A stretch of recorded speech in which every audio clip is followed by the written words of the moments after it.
और ये जो है गाइस माता कुब्जा का मंदिर है। अभी मैं जा रहा हूँ, ये मैं अपने लाइफ का जो है पहला मंदिर देख रहा हूँ जहाँ कृष्ण भगवान के साथ ना तो राधा रानी जी है ना तो बलराम जी। अब तक मैं जिस भी मंदिर में गया हूँ दर्शन के लिए, वहाँ कृष्ण भगवान के साथ या तो मुझे राधा रानी जी मिली या तो बलराम जी मिले, लेकिन यहाँ पे जो है वैसा कुछ नहीं है। यहाँ पे जो है कृष्ण भगवान के साथ विराजी हुई है माता कुब्जा।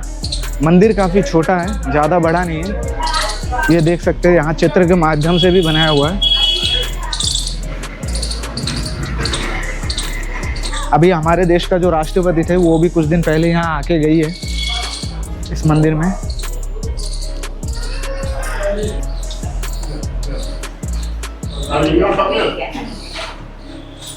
अभी जो है ठाकुर जी का श्रृंगार चल रहा है, तो ठाकुर जी का श्रृंगार हो जाए उसके बाद ही दर्शन करेंगे। मंदिर ज़्यादा बड़ा नहीं है, बहुत ही छोटा मंदिर है। अब तक शायद मैं जितने भी मंदिरों में गया हूँ, ये मंदिर जो है उनमें से सबसे छोटा है। कुछ दिन पहले तो मुझे भी खुद ये पता नहीं था कि मथुरा में ऐसा कोई मंदिर भी है माता कुब्जा का और कृष्ण भगवान का। अभी कुछ दिन पहले ही मुझे खुद पता चला है। तो अब सोचिए इस मंदिर के बारे में जो है ना, यहाँ ब्रज में रहने वाले आधे से ज़्यादा लोकलों को भी नहीं पता।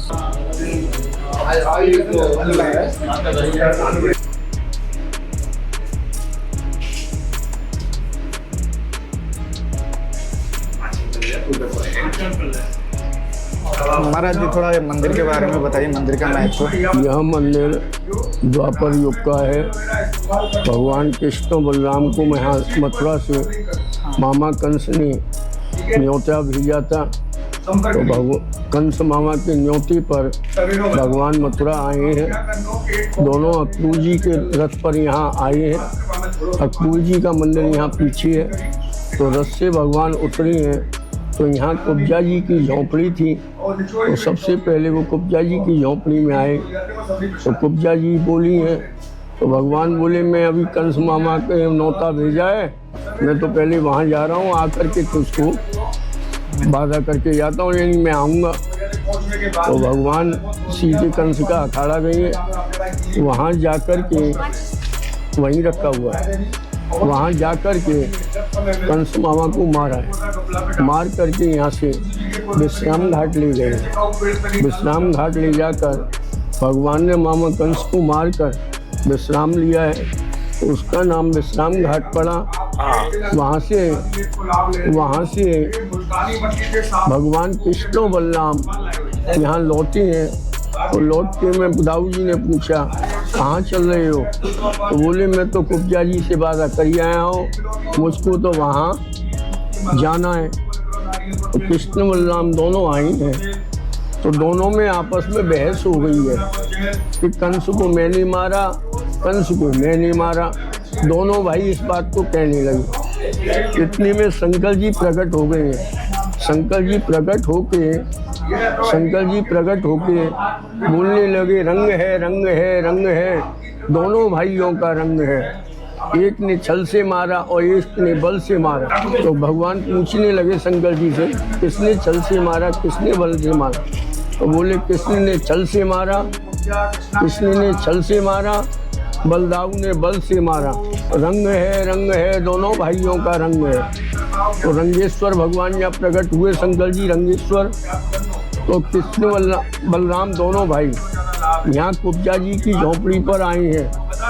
कुब्जा जी की झोंपड़ी पर आकर के कृष्ण भगवान कुब्जा जी से बोले हैं, अरे सुंदरी। तो कुब्जा जी को इस बात का बड़ा बुरा लगा, क्योंकि किसी काले को काला कहोगे तो उसको बुरा लगेगा। कुब्जा जी से भगवान कृष्ण बोले हैं, मैं तेरी अंदर की सुंदरता का वर्णन कर रहा हूँ, ना कि बाहर की सुंदरता का वर्णन कर रहा हूँ। तो कुब्जा जी ने भगवान कृष्ण को चंदन लगाया है। तो भगवान ने कुब्जा जी के अंगूठे पर अंगूठा रखकर थोड़ी पकड़कर ऐसे सीधा किया है, तो उससे उसका कुप्प गायब हो गया है। इतनी सुंदरता प्रदान कर दी भगवान ने कि शायद ही उसका कुछ वर्णन कोई नहीं कर सकते हैं। नहीं, कृष्ण भगवान ने उनके साथ यहाँ वास किया है झोंपड़ी पर। ये कृष्ण कुब्जा का जो मंदिर है द्वापर युग का है, पुराना है। आज भी भगवान यहाँ वास करते हैं माता कुब्जा के साथ हैं। हाँ जी, यहाँ कुब्जा महारानी, बरसानी में राधा रानी। बोलिए कुब्जा महारानी की जय। बोलिए कुब्जा कृष्ण भगवान की जय।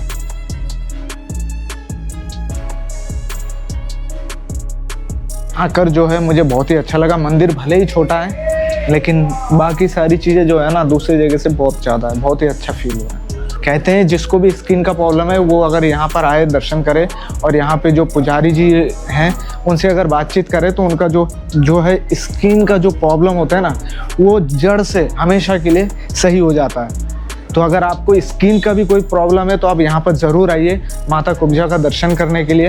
एकमात्र पूरे ब्रज में यही मंदिर है जहाँ कृष्ण भगवान जी, राधा रानी और बलराम जी के अलावा किसी और के साथ विराजे हुए हैं। तो चलिए चलते हैं गाइस, अभी आगे बढ़ते हैं और देखते हैं कि मथुरा में और कहाँ कहाँ हम लोग जा सकते हैं दर्शन के लिए। ये हमारी मैया है गाइस जो कुब्जा मंदिर के पास ही जो है गायों के लिए चारा बेचती है।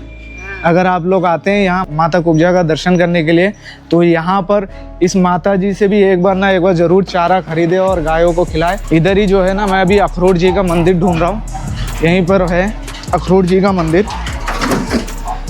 अखरोट जी जब रथ में बैठाकर कृष्ण भगवान और बलराम जी को लाए थे ना मथुरा, तो इधर ही जो है रुके थे। कृष्ण लीला देख लिए, कृष्ण भगवान के बारे में इतना कथाएं सुन लिए, लेकिन वो मथुरा में फर्स्ट टाइम आके कहाँ पर रुके थे वो भी मुझे पता नहीं। अभी मैं ढूंढ रहा हूँ इतने बड़े होने के बाद।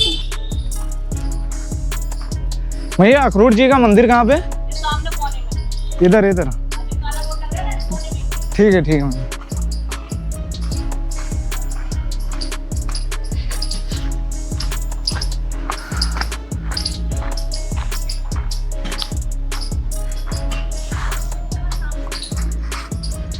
तो गाइस मैं अभी आया हूँ अखरोट जी के मंदिर में।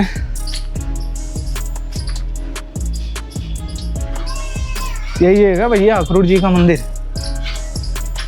तो गाइस अभी जो है मंदिर में मरम्मत चल रहा है और ये है अखरोट जी। आप देख सकते हैं कृष्ण भगवान और बलराम जी को जो है रथ में बैठाकर यहीं लाए थे और यहीं पर जो है कृष्ण भगवान जी और बलराम जी रथ से उतरकर इसी जगह पर जो है विश्राम भी किया था। तब से जो है ये मंदिर है द्वापर युग से। बहुत प्राचीन मंदिर है साहब। बहुत प्राचीन मंदिर है लेकिन लोगों को पता ही नहीं है। प्रभु जी थोड़ा आप इस स्थान के बारे में बताएंगे? हाँ जी भैया, ये अखरोट जी का 5,500 साल पुराना मंदिर है। जिस टाइम भगवान कृष्ण को नंदगांव से लेके आई हैं अखरोट जी, तो पहले यहाँ आकर कृष्ण बलराम को विश्राम कराया है। ये अखरोट जी का महल कहा जाता था किसी टाइम में। और फिर उसके बाद में यहाँ से आगे कुब्जा जी का किया है, उसके आगे चांडुल मांडुल का वध किया है ठाकुर जी ने। फिर उसके बाद में कंस के खाली पर जाके कंस का वध किया है।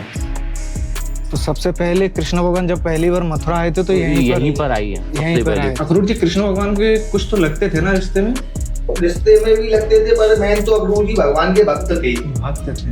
जब ये मथुरा में ही रहते थे तब कंस को भगवान को बुलाना था तो हर कोई तो ला नहीं सकता था भगवान को। तो कंस ने सोचा कि भगवान को कैसे मथुरा बुलाया जाए, तो उसको पता था कि अखरोट जी जाएंगे तो भगवान उनके साथ आ जाएंगे।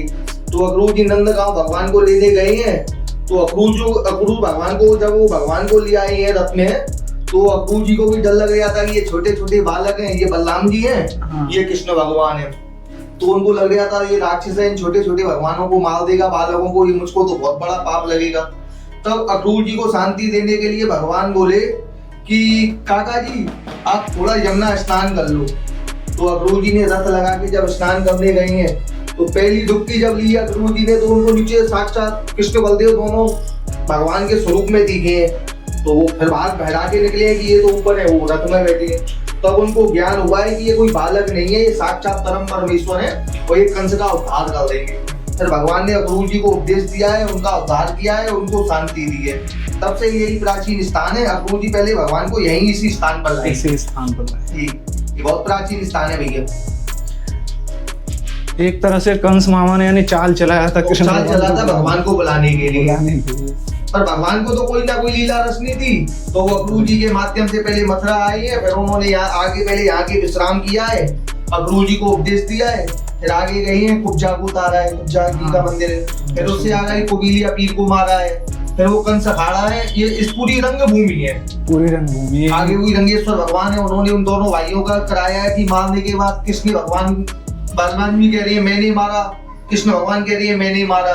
तो भगवान रंगेश्वर प्रकट हुए, रंग है रंग है रंग है कि बलराम ने बल से मारा है और कृष्ण ने छल से मारा है। तो दोनों भाइयों का समझौता कराया, तब से ये रंगेश्वर महादेव जी हैं। ये सब बहुत प्राचीन स्थान है भैया। तो चलिए अभी आगे की तरफ बढ़ते हैं। मैंने भी जो है पहली बार इतने प्राचीन जगहों का दर्शन किया है, जो कि हमारे मथुरा में ही है। अभी फिर से जो है इन सब जगहों का पुनः निर्माण हो रहा है। जो मूर्तियां हैं ना वो ज़मीन में धंस गई, जो पुराने मंदिर है वो भी ज़मीन में धंस गया है, नीचे चले गए। अभी उन सब मंदिरों को दोबारा से जो है खोजा जा रहा है और प्रकट किया जा रहा है, जिससे लोग आके दर्शन कर सकें, इन सब पुरानी जगहों का महत्व जान सकें। तो गाइस इसी के साथ ही मैं अब आप लोगों से मिलता हूँ अगले एपिसोड में। राधे राधे।